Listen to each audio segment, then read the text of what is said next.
మార్చి 9వ తేదీన హైదరాబాద్లో ఎగ్జిబిషన్ గ్రౌండ్లో జరుగుతున్న శ్రీ భక్త మార్కండేయ పద్మశాలి 17వ అఖిల భారత పద్మశాలి సంఘం మహాసభలను విజయవంతం చేయాలని పద్మశాలి సంఘం తెలంగాణ రాష్ట్ర ప్రధాన కార్యదర్శి మాచర్ల రామచంద్రరావు పిలుపునిచ్చారు.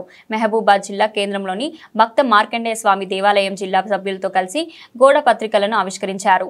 మహాసభలు 17వ అఖిల భారత 8వ తెలంగాణ ప్రాంత పద్మశాలి మహాసభలను నిర్వహిస్తున్నాము. ఆ మహాసభలకు మరి మహబూబాబాద్ జిల్లా నుంచి అశేషంగా జనము తరలి రావాలని, మరి ఈ మహాసభలను విజయవంతం చేసి మనమెంతో మనకంత వాటా రాజ్యాధికార దిశగా అనేటటువంటి నినాదంతో మరి ఈ సంఘము ముందుకు పోతున్నది.